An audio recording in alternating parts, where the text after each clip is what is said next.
Clearwater was a small, quiet town in the heart of Mississippi, nestled along the gentle curves of the river. The air was always thick with the scent of magnolias in the spring, and the town's pace was slow, almost like a forgotten time. Everyone knew everyone, and life moved predictably. At the corner of Elm Street stood the Clearwater Baptist Church, a modest building with tall white columns and a steeple that reached into the sky, visible from almost anywhere in town. It had been here for over 100 years, a testament to the deep-rooted faith of the community. Pastor Mark Simmons had been leading the church for the past 8 years, ever since the sudden passing of the previous pastor. At 42, he was a man who commanded respect and admiration. His sermons were known to be moving, his leadership impeccable. The church was thriving under his guidance, with new families joining and old members continuing to show up every Sunday religiously. To the people of Clearwater, Mark was a pillar of strength, a devout, righteous man, a husband to Helen Simmons, a kind-hearted woman who had been by his side for over 15 years. Helen was beautiful in a quiet way, gentle and soft-spoken, a woman who was the epitome of grace and charity. She worked as a volunteer at the local food bank and often hosted Bible study sessions in their home. She had never questioned her husband, trusting him wholeheartedly in everything. But as serene as everything appeared from the outside, there was a storm brewing beneath the surface. Rachel Green had moved to Clearwater about 2 years ago. Originally from a larger city, she came to the town seeking a fresh start. Rachel was different from the other women in the congregation. While many of the town's residents were traditional and conservative, Rachel carried herself with a boldness that caught the eye of many, including Pastor Mark. With her sharp intellect, striking beauty, and outspoken personality, she stood out in a way that intrigued Mark from the first time he laid eyes on her. Rachel had come to Clearwater in search of peace, and a new beginning after a troubled relationship had left her emotionally scarred. She found solace in the church which, despite its small size, gave her a sense of belonging. It wasn't long before she started attending the evening Bible studies, and that's when she first encountered Mark. He greeted her with the same warmth and charm that he showed everyone, but it didn't take long for a connection to form between them. At first it was innocent, just small conversations after church services or Bible study, but soon the nature of their conversations shifted. Mark found himself drawn to Rachel's confidence, her fire. She was different from Helen in every way, and that difference became intoxicating. As the weeks went by, their talks became more personal, sometimes lingering late into the night after the last congregants had gone home. Rachel would smile up at him, her eyes twinkling with a mix of admiration and something more. Something Mark hadn't felt in a long time. Their connection deepened, though neither of them could have foreseen how far it would go.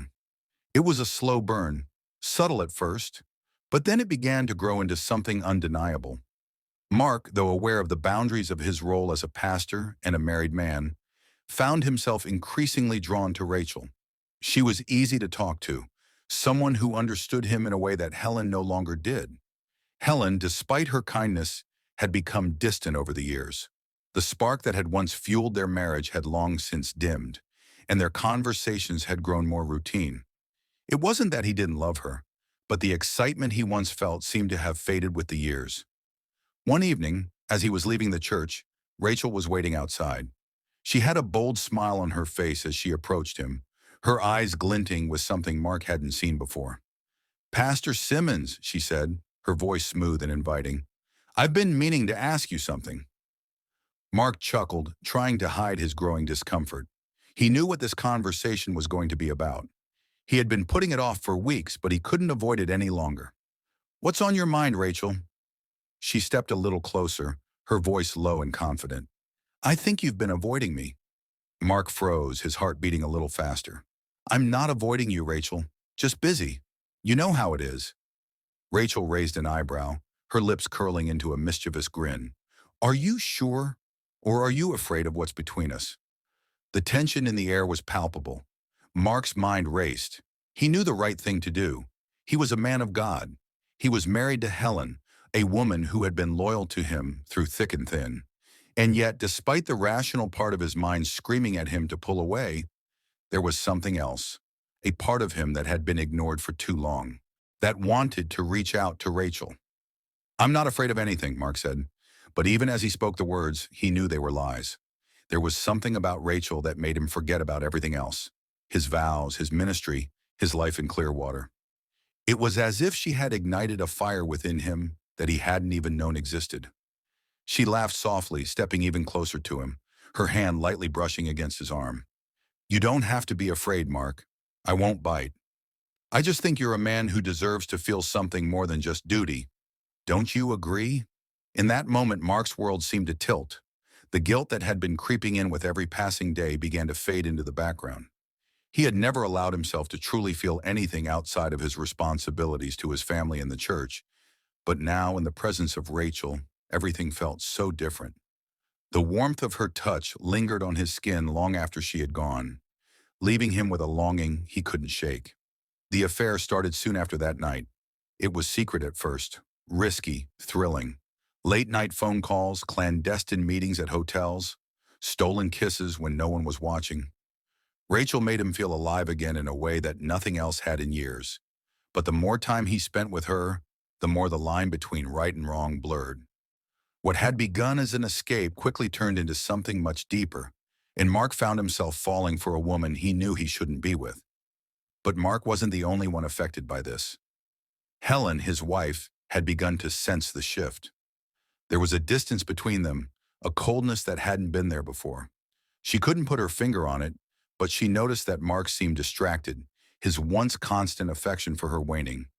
She dismissed the feeling at first, thinking it was just stress from the church, but the nagging doubts wouldn't go away. One day, as she was cleaning the house, Helen came across a message on Mark's phone. It was a text from Rachel.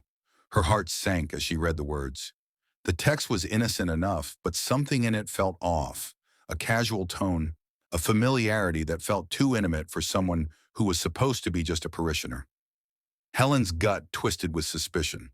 That night, as they sat down for dinner, she tried to bring it up. But Mark's dismissive answers only made her more certain that something was happening. She wanted to confront him, to ask him point blank what was going on. But the words caught in her throat.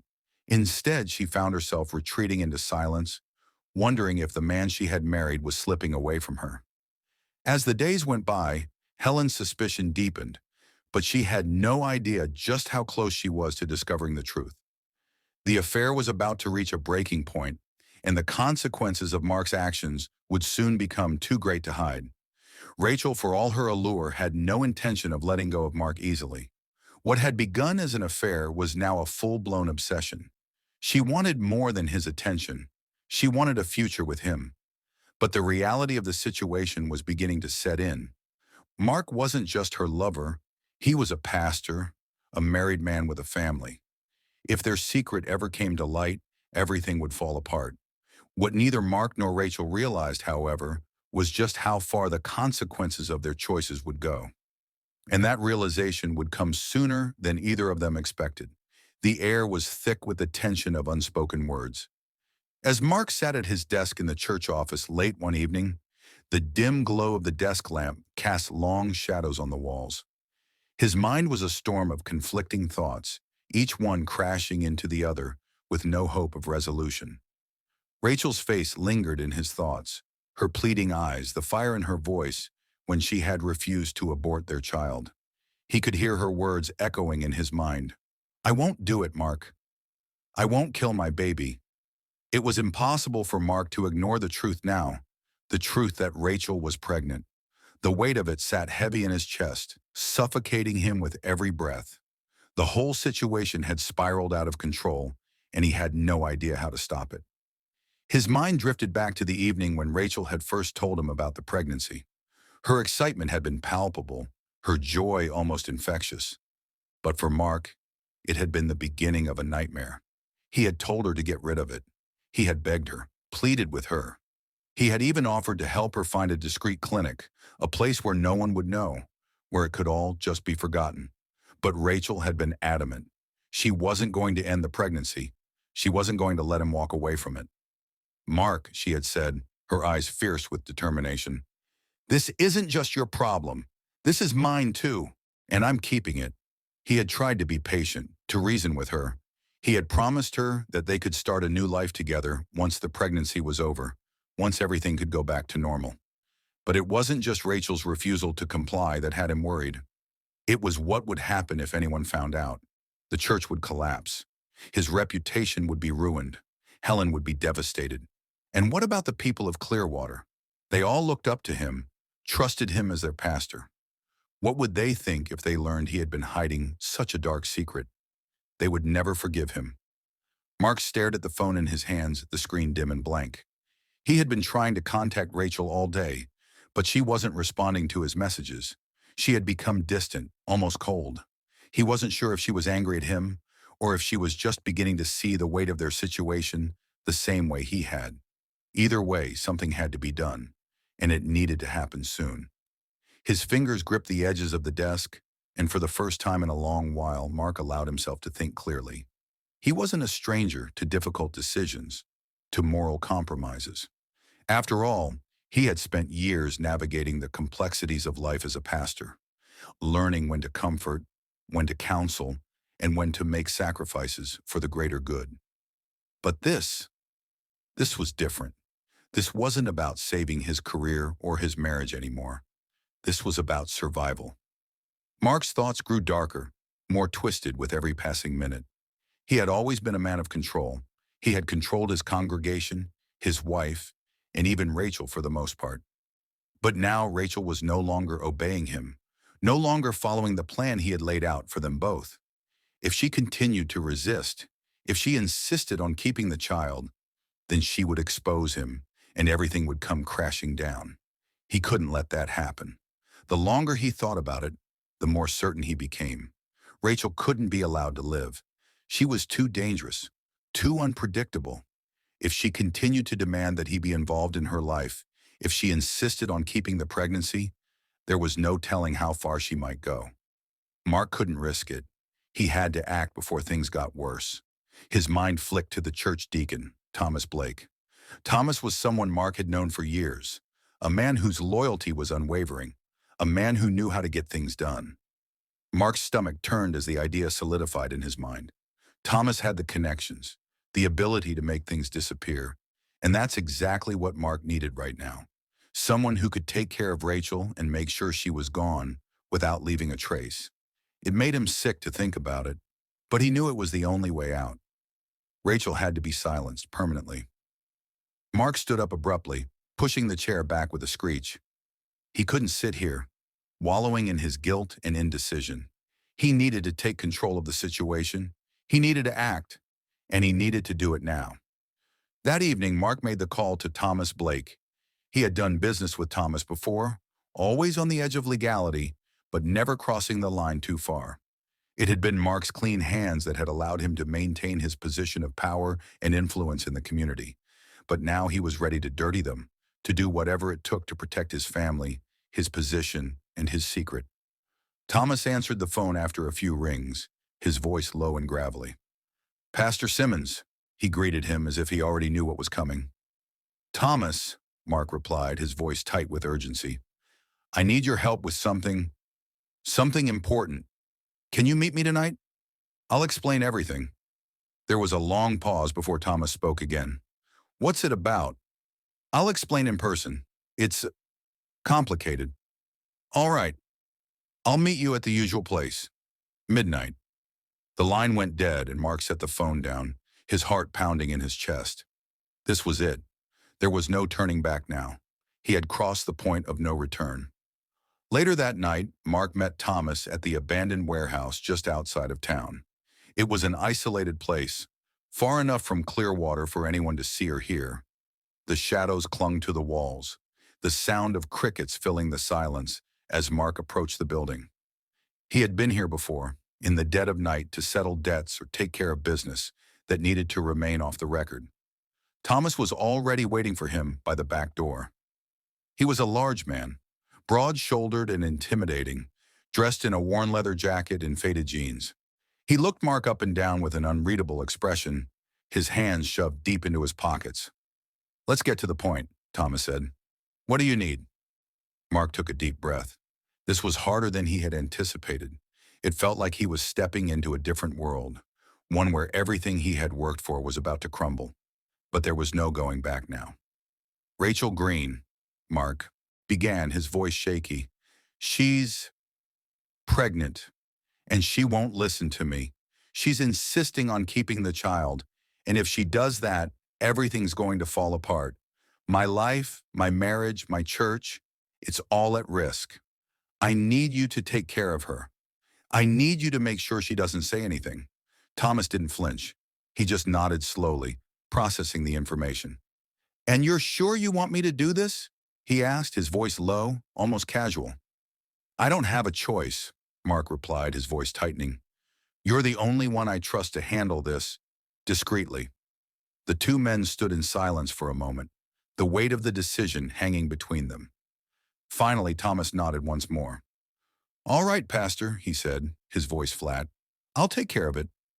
Mark let out a breath he didn't know he'd been holding. For a moment, it felt like a heavy weight had been lifted off his shoulders. He had a plan. He could move forward.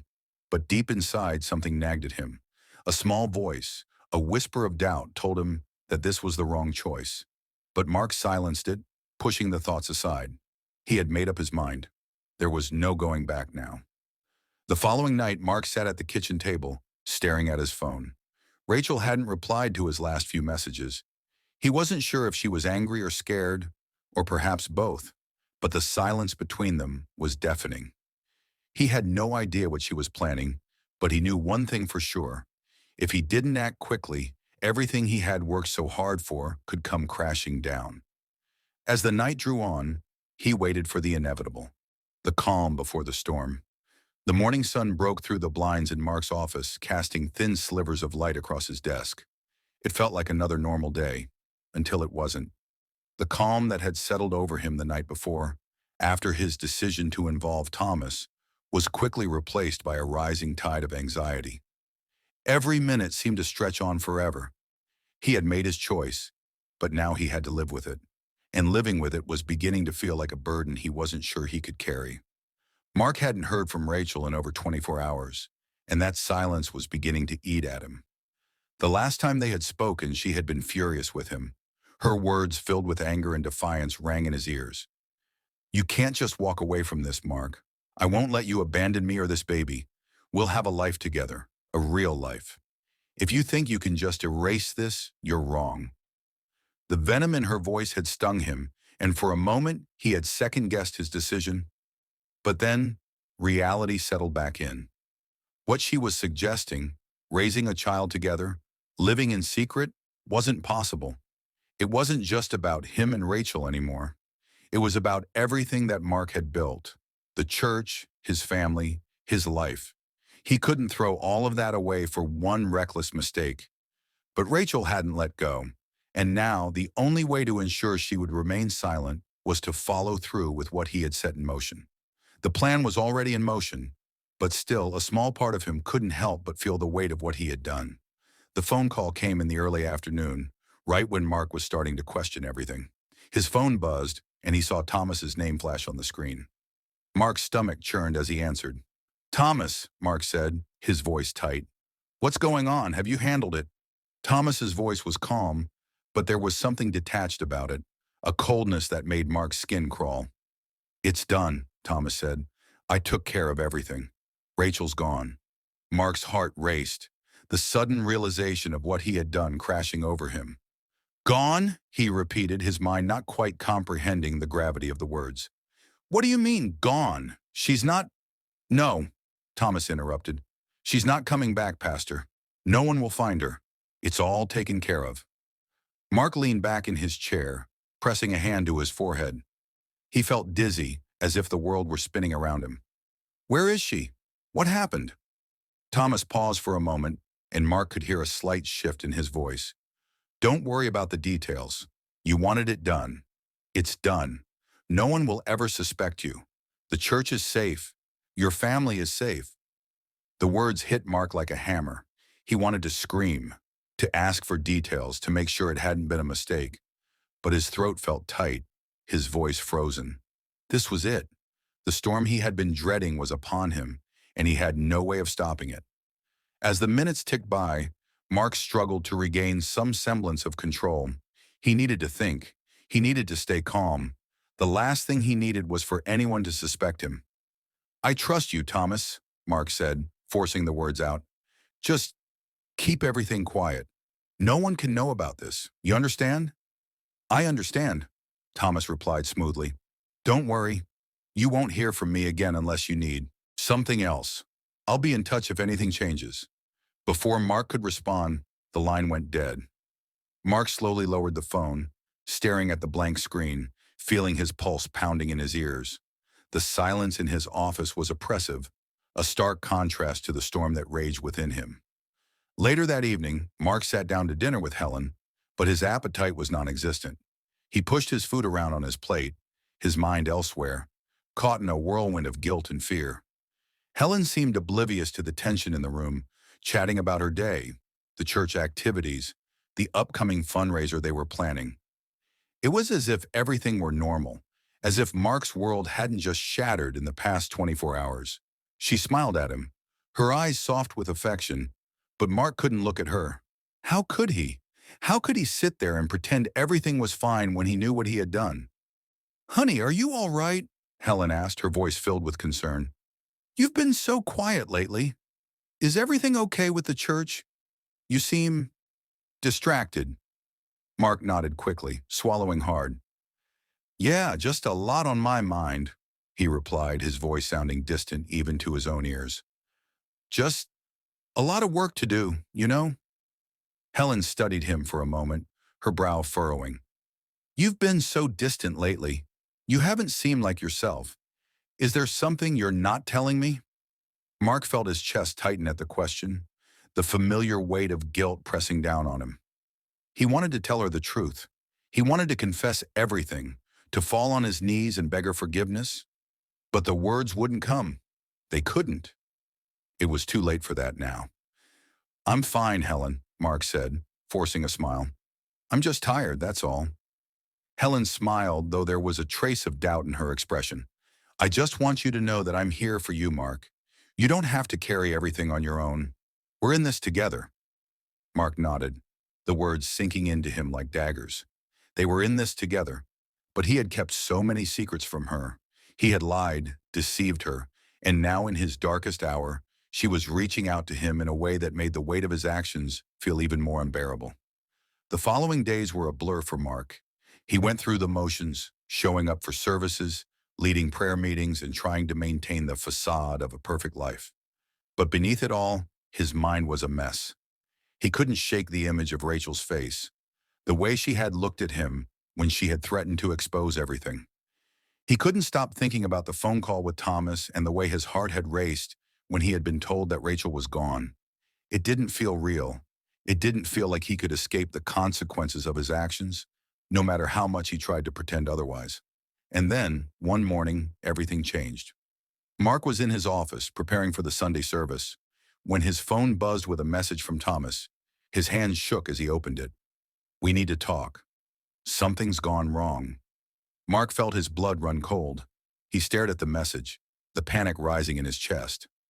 What had gone wrong? What had happened? Had someone found Rachel? Was she still alive?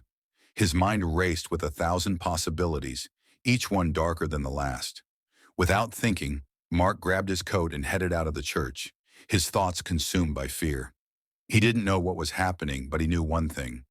Everything was about to unravel. The sun was setting as Detective Claire Harris stood in front of the Clearwater Police Department, her dark brown eyes scanning the small town. The streets were quiet, almost too quiet, for a town like this. Clearwater was the kind of place where everyone knew everyone, where secrets were buried deep beneath the surface, hidden behind smiles and friendly greetings. And yet Claire could feel that something wasn't right. The hairs on the back of her neck stood up as she observed the peaceful town around her, knowing full well that beneath this veneer of tranquility, there was something sinister waiting to be uncovered. Claire had been a detective for over 15 years, and she had seen her fair share of dark cases. But something about this one felt different. It was personal, even if she couldn't quite put her finger on why. She had been assigned to investigate the disappearance of Rachel Green, a young woman who had gone missing just a few days ago. Her body had yet to be found, but the town was already talking. There were whispers, rumors about her involvement with the local pastor, Mark Simmons, and the implications of what that might mean. Claire had been briefed on the case before arriving, but the details were still vague. Rachel had been last seen leaving her apartment late at night, and there were no signs of struggle or forced entry. Her phone had been turned off, and she had not made any contact with friends or family since that night. The police had searched her apartment and questioned everyone who might have known her, but so far, nothing concrete had turned up. But Claire knew that there were always signs, always clues, no matter how small, waiting to be discovered. She had a gut feeling that this wasn't just a random disappearance. There was something more to Rachel's story, and she was going to uncover it. Claire walked into the department, her black leather boots echoing against the tile floor. Her colleagues greeted her with nods and murmurs of welcome. But Claire's focus was already on the task at hand. She needed to find out everything she could about Rachel Green, starting with the people closest to her. Mark Simmons, the pastor, was the first on her list. From the briefings she had received, it seemed like he was the last person Rachel had been involved with before her disappearance. The rumors had painted him as a man of God, but people in small towns like Clearwater had a way of hiding their sins behind religious facades. "Detective Harris," a voice called from behind her. Claire turned to see Officer Parker, a young officer who had been assigned to assist her on the case. He was holding a stack of papers and looking uneasy. "I've got the file on Pastor Mark Simmons. You might want to take a look at this." Claire took the file from him, flipping it open as she moved toward her desk. Inside was a series of reports, some more damning than others. The first thing that caught her eye was the pastor's recent history with Rachel. Several months ago, she had come to the police with complaints about inappropriate behavior. Rachel had described several instances where Mark had made her uncomfortable, always pushing boundaries in ways that seemed to cross the line of professional conduct. Rachel had reported these incidents, but nothing had been done. Mark was a respected figure in the town, and many believed he was above reproach. Claire's brow furrowed as she read through the notes. The timeline of Rachel's interactions with Mark was troubling. She had worked at the church for a time, helping with community events and church functions. It was around that time that Rachel had become involved with Mark. From the reports, it seemed like their relationship had been more than just professional, but no one had been able to prove anything definitive. Still, Claire's instincts told her that Rachel's disappearance wasn't random.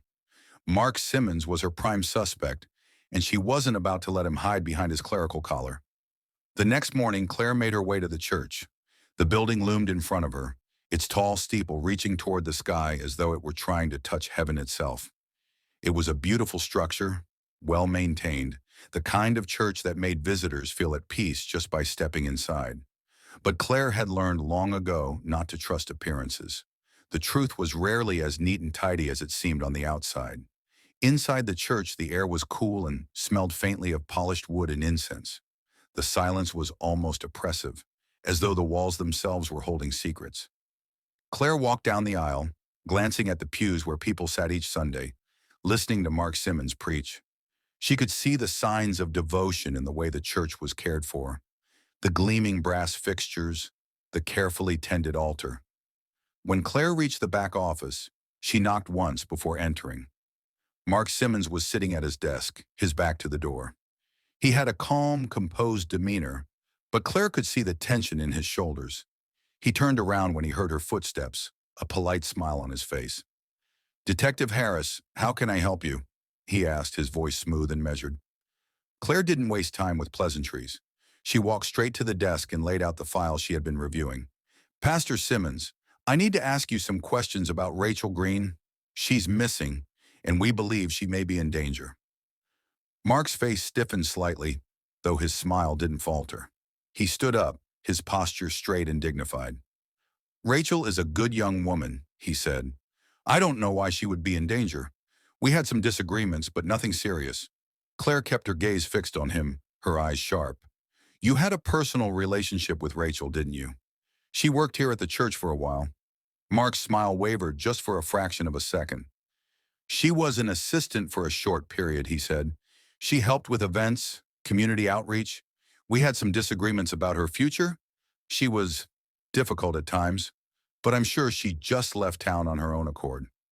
Claire watched him closely, noting the subtle change in his tone when he mentioned Rachel being difficult.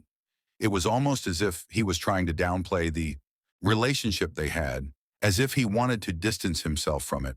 But Claire knew better. She had seen men like Mark before, people who built reputations on being upstanding, but who hid their darkest secrets behind a veil of holiness. "Did you have any romantic involvement with Rachel?" Claire asked, her voice steady but direct. Mark's eyes flickered, just for a moment. It was a slight reaction, but Claire noticed it. "I'm a married man, Detective," Mark said, his voice colder now. "I have a family. I don't get involved with my employees. My relationship with Rachel was strictly professional." Claire studied him for a moment, then decided to press further. "Is there anyone else who might have had a reason to hurt Rachel? Anyone who could have wanted her out of the picture?" Mark's expression hardened. His lips pressed into a thin line. "I don't know what you're implying, Detective, but Rachel wasn't an easy person. She had her problems. If she's missing, it's probably due to her own actions. Not everything is a crime." Claire leaned forward, her voice lowering. "You know, Pastor Simmons, sometimes people act like they're above suspicion, especially when they've built a reputation like yours. But the truth has a way of coming out, no matter how hard we try to hide it." Mark didn't respond immediately. He simply stared at her, his hands clenched on the desk. Claire knew she had struck a nerve, but she couldn't be sure if he was guilty or just afraid of the truth coming to light. "I'll be in touch, Wayne," Claire said, standing up, "and I'll be watching." Mark's smile returned, though it didn't reach his eyes. "Of course, Detective. I'll pray that Rachel is found safe."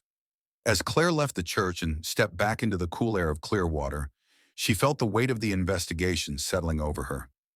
She had learned enough to know that something was deeply wrong, and Mark Simmons was hiding something she wasn't sure she was ready to face, but she was going to find out. She had to. Rachel Green's life wasn't going to be erased so easily, and Mark Simmons, his facade of righteousness was about to crumble. The storm was just beginning, and Claire Harris was ready to ride the wave to the truth, no matter where it took her. The night had come to Clearwater with a suffocating stillness, as if the town itself was holding its breath. Detective Claire Harris could feel the weight of the case pressing down on her like a storm cloud, each passing hour unraveling a deeper web of secrets and lies. The more she dug, the more she realized how intricately woven Pastor Mark Simmons had crafted his life, layer upon layer of righteousness and respectability. But Claire wasn't convinced. She had seen men like him before, hiding behind their faith, manipulating the system for their own purposes. Now it was time to uncover the truth. Claire sat in her small, cluttered office at the Clearwater Police Department, her desk scattered with files and notes. She flipped through the folder that contained everything they knew about Mark Simmons. The inconsistencies were glaring. The initial reports about Rachel's disappearance didn't add up, and Mark's responses to her questions had been evasive at best. He had been far too calm, almost rehearsed in his denial of any involvement. She needed more than gut feelings and half-truths. She needed evidence. The phone rang, cutting through her thoughts. She picked it up on the second ring, her voice calm but tinged with urgency. "Detective Harris," she said. "It's Officer Parker," came the voice on the other end. "We've got something. You'll want to see this." Claire sat up straighter, her heart rate quickening. "What is it?" "Something you should see in person. It's about Rachel Green. We found her car." An hour later, Claire was standing in the parking lot of a dilapidated apartment complex on the outskirts of Clearwater. Officer Parker was waiting for her, standing near a black sedan that had been abandoned in a corner of the lot. The car was old, its paint chipped and faded, but Claire immediately recognized it as Rachel's. It was the car she had been driving before she disappeared. "Where was it found?" Claire asked, her voice tight. "Just off the main road," Parker replied, glancing nervously around the empty lot. "It looks like it was left here on purpose. It wasn't stolen. The locks were intact, and the windows weren't broken." Claire's eyes narrowed as she approached the car. There was something eerily deliberate about the way it had been abandoned. The car was parked in a corner, out of sight from the main road, hidden behind a cluster of trees. It was as if someone wanted to make sure it wasn't found, at least not too quickly. "Open it up," Claire ordered. Parker complied, pulling open the driver's side door. The interior was eerily clean, but as Claire leaned in, she immediately noticed something that made her skin crawl. There on the passenger seat was a small piece of folded paper. It wasn't much, but it was enough to pique her interest. Claire took the paper, unfolding it carefully. It was a receipt, dated just 3 days before Rachel's disappearance. It was from a local pharmacy, and it detailed a prescription for a pregnancy test. The name on the receipt was Rachel Green's. Claire's heart skipped a beat. She had suspected there was more to Rachel's story, and now she had the first tangible evidence. The pregnancy test. Rachel had been pregnant. "Anything else?" Claire asked, her voice barely a whisper, as though she were afraid of what she might find. Officer Parker shook his head. "Nothing that stands out. It's just a car. There's no sign of Rachel anywhere nearby." Claire straightened up, the pieces of the puzzle starting to fall into place. She had always suspected that there was something more to Rachel's relationship with Pastor Mark Simmons. The receipt confirmed it. If Rachel was pregnant, then the stakes were higher than ever before. This wasn't just a simple case of a missing person. It was a case of someone trying to bury a dark secret. "Have the forensic team process the car," Claire instructed. "I need to know everything. Fingerprints, fibers, anything that could point us to who had been in the car with Rachel. Let's see if we can find something more." As Parker nodded and walked off, Claire stood for a moment, her thoughts racing. Rachel's pregnancy was no small detail. If Mark Simmons was the father, and Claire was increasingly sure he was, it would explain the secrecy, the tension, the lengths he might have gone to in order to protect himself. The church's reputation, his marriage, his entire life depended on keeping his affair with Rachel hidden. And now Rachel was gone. Was it possible that she had become a threat to his carefully constructed world? Back at the station, Claire spent hours reviewing the case files again, her mind focused on one question. Why had Rachel been so desperate to keep her pregnancy? If she had intended to keep the child, why had she gone to the pharmacy to buy a pregnancy test? Was she planning to confront Mark, to force him to acknowledge the truth? Or was there something more sinister at play? As she worked, her phone buzzed with an incoming message. It was a tip from one of the local residents. Someone had seen Rachel just days before her disappearance. The witness had reported that Rachel had been meeting with a man late at night in a secluded part of town, but the witness hadn't been able to identify him. Claire's heart raced as she read the message. This was the lead she had been waiting for. It was time to talk to more people. People who might know something about Rachel's final days.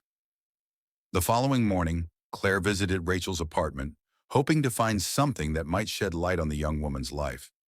The door had been unlocked when the police had first searched the place, but Claire hadn't had the chance to go through it herself. The apartment was sparsely furnished, but it had a warmth to it, a stark contrast to the coldness that Claire now associated with Rachel's disappearance. She walked through the small living room, noting the personal touches, photographs of Rachel with friends, postcards from places she had visited. But it was the small desk in the corner of the room that caught Claire's attention. On the desk was a notebook, its pages filled with neat, handwritten notes. Claire flipped through the pages, her eyes scanning the entries. It was a journal, and at first glance, nothing seemed out of the ordinary. But then one page caught her eye. It was a passage dated just a few days before Rachel's disappearance. "I don't know what to do. Mark says he'll handle everything. But I can't just keep quiet. If I have to, I'll leave this town and start over. But I can't erase what we've done. It's too late for that. I don't know how he's going to fix this, but I won't keep this secret anymore. I can't." Claire's heart pounded as she read the words. Rachel had been preparing to go public. She had been ready to expose the affair, to tell the world what had happened between her and Pastor Mark Simmons. The implications were undeniable. If Rachel had gone to the police with this information, if she had gone public with their affair and the pregnancy, it would have destroyed Mark Simmons' life. His reputation, his family, his entire career, everything would have crumbled. Claire closed the journal slowly, the weight of the discovery sinking in. It was clear now. Mark Simmons had more than just a motive. He had a desperate need to protect his secret. Rachel had become too much of a threat, and now she was gone. As Claire made her way back to the station, her mind raced with the new revelations. She had uncovered more than she had expected, but it still wasn't enough. She needed to confront Mark Simmons again. This time, she would make him face the truth, and once he did, she knew the storm would finally break wide open. It was only a matter of time before the truth about Rachel Green's disappearance and Mark Simmons' dark secrets would come to light, and Claire was determined to be the one to make it happen. The morning air was crisp as Claire drove through the town of Clearwater, her thoughts tangled in a web of disbelief and determination. Each new discovery she made seemed to drag her deeper into a maze of lies and deceit. Pastor Mark Simmons had not just been involved in an affair with Rachel Green. He had been hiding a deadly secret, one that had led to the young woman's disappearance. Claire knew that the time had come to confront him. It was no longer a matter of finding evidence.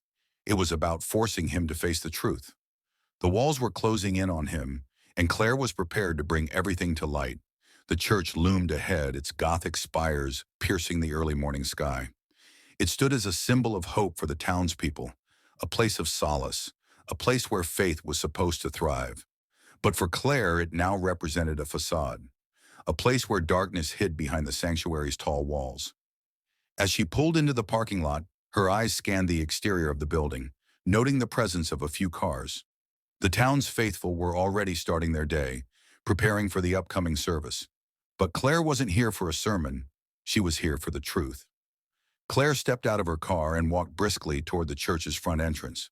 Her footsteps echoed in the quiet morning, each one more deliberate than the last. Inside, she found the church empty except for a few workers who were arranging chairs for the upcoming service. The air was thick with the scent of polished wood and incense. A place that once offered peace now felt suffocating. She continued to the office, where she had met Mark Simmons the day before. When she reached the door, Claire hesitated for only a moment before knocking sharply. She heard movement from inside before the door opened, revealing Mark Simmons, dressed in a simple suit, his face calm, but his eyes betraying a flicker of recognition as he saw her. "Detective Harris," he said, his voice smooth but with a trace of tension. "What brings you back here so soon?" "I need to speak with you again, Pastor," Claire said, her tone firm, her gaze unwavering. "It's about Rachel." Mark's face immediately tightened. "I told you everything I knew about Rachel. I've already spoken to the police. You've told us what you wanted us to hear, but there's more to this story," Claire replied. She stepped inside without waiting for an invitation, her eyes scanning the room briefly before settling back on him. "I've seen the prescription receipt for the pregnancy test, Mark. I've seen the journal entry Rachel wrote about you. She was going to expose the affair. She was going to expose you." Mark's face paled for a moment before he composed himself. "Detective, you're mistaken. You have no evidence that Rachel was pregnant with my child. This is all baseless conjecture." Claire stepped closer, her voice low but full of certainty. "You and I both know that's not true. I've seen the proof. Rachel's pregnancy wasn't a secret, and neither was your affair. You were desperate to keep this from coming to light, weren't you?" But Rachel wasn't afraid. She was going to tell everyone. Mark swallowed hard, his mouth going dry. He quickly ran a hand through his hair, his fingers trembling slightly. "You don't understand," he began, his voice taking on a defensive tone. "Rachel was unstable. She couldn't handle the pressure. She was going to ruin everything. The church, my family, my reputation. I tried to help her. I did everything I could. But she wasn't listening. She wouldn't listen." Claire studied him closely. She could see the fear, the anger simmering just beneath the surface. It was clear now. Mark Simmons had something to hide, and Rachel had been a threat to everything he had built. The lies were unraveling, and Mark's carefully constructed world was beginning to collapse.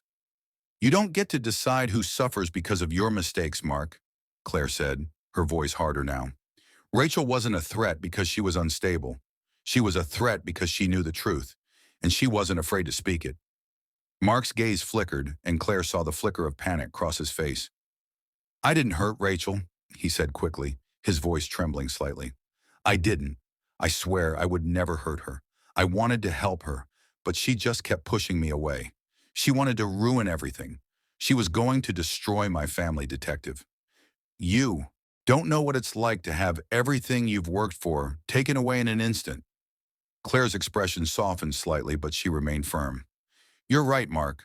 I don't know what it's like, but I do know that no one gets to take someone else's life because they're afraid of losing what they've built. You didn't want to lose your power, your position, your marriage, so you made sure Rachel couldn't ruin that for you. Mark took a step back, his eyes wide with panic. I didn't kill her, Detective. I didn't kill Rachel. She's just gone. I don't know where she is, but I didn't do anything to hurt her. I loved her. I tried to make it work. Claire's mind raced, but she kept her face neutral. She didn't need him to confess yet. What she needed was to break through the armor of his lies, to watch him crack open and reveal what had really happened. She stepped back and folded her arms across her chest, not giving him an inch. Mark, I know you've lied to me, and I know you're trying to protect yourself, but you're not going to get away with it. I have evidence, and I'm not backing down. You're going to have to face the consequences of what you've done. You can't hide behind your faith any longer. For a moment, the room was silent, save for the soft hum of the church's air conditioning. Mark stood there, his breathing shallow, his hands clasped tightly in front of him. His eyes flickered with panic, then narrowed with something else. Something that Claire couldn't quite place, but it sent a shiver down her spine. You don't know what you're dealing with, Detective, he said finally, his voice a low growl. You have no idea what I've done to protect this town, to protect my family. Claire's eyes widened as she took in his words. What was he implying? Was there something darker at play here than a simple affair? Had Rachel's disappearance truly been a result of desperation, or was there something far more sinister lurking beneath the surface? She didn't have the answers yet, but she could feel the truth slipping closer with every passing second. I'll be back, Claire said firmly, her gaze locking onto his. And when I return, I'll have the proof I need.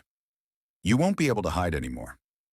Mark's lips curled into a tight smile, but there was nothing kind in it. We'll see about that, Detective. As Claire left the church, the weight of Mark's words lingered in the air like a foul stench. She had a sense that there was something much deeper, something much more dangerous at play here than she had initially realized. Mark Simmons wasn't just protecting his reputation, he was protecting something much more insidious. The pieces were starting to align, but the picture they formed was darker than she had ever imagined. Whatever had happened to Rachel, it wasn't just a crime of passion, it was a calculated, cold-blooded act to silence a threat. And Claire was closer than ever to uncovering the truth. But she knew she had to be careful. The storm that Mark had created was about to explode, and Claire Harris was at the center of it, standing firm against the darkness, ready to bring everything into the light. The truth was waiting, and it was closer than she thought. The tension in Clearwater was palpable. It was as though the town had held its breath for far too long, and now the inevitable storm was coming. Detective Claire Harris stood at the edge of it, her eyes trained on Pastor Mark Simmons. Each word, each confession, each lie had led them here. She knew in the quiet recesses of her mind that the final pieces of the puzzle were almost in her grasp. It was just a matter of time before Mark's carefully constructed world came crashing down. Claire sat in her office late one evening, the dull glow of the desk lamp illuminating the cold, empty room. She hadn't left in hours. Her mind kept running through every single detail she had uncovered in the past few weeks. The journal entries, the receipt, the disappearance of Rachel Green. Every piece of evidence had pointed toward one thing. Pastor Mark Simmons had orchestrated Rachel's murder to protect his reputation, his career, and his family. But there were still questions lingering, questions that could only be answered by one man. Claire's phone buzzed on the desk, breaking her reverie. It was a message from Officer Parker. We've got something. You need to see this. ASAP. Claire didn't hesitate. She grabbed her jacket, the cool leather familiar against her skin, and rushed out the door. The night air hit her like a wall as she stepped outside, but she was unfazed. This was it. She had the evidence she needed to bring Mark Simmons to justice. The forensic lab was buzzing when Claire arrived, with technicians and officers moving in every direction. Officer Parker was waiting by the door, his face grave. He didn't need to say a word. Claire could tell something big had happened. "Show me," she said simply. Parker led her to a table where several evidence bags were laid out. Inside one bag was a small, seemingly insignificant object, a piece of broken glass. It looked like the remnants of a shattered mirror, its jagged edges glinting in the harsh overhead light. Claire frowned, confused. "Why is this important?" she asked. "Because we found this in the trunk of Rachel's car," Parker replied. It was hidden beneath a layer of debris, paper, trash. It wasn't the first thing we looked for, but when we went through it, we found something strange. Claire's stomach dropped as she stared at the glass. "A mirror? From what?" "That's the part we're still piecing together," Parker continued, "but the glass matches the shards found near Rachel's body. When we ran it through the lab, the blood on it matched Rachel's DNA. It's almost certain she was injured with this. We think she was struck with it, maybe in a struggle before she was—" He trailed off, his voice heavy. The truth was hanging in the air, a cold reality that Claire wasn't ready to face, but knew was coming. Rachel had fought back. She had tried to defend herself before she was killed. Claire straightened, her resolve hardening. "Where is her body?"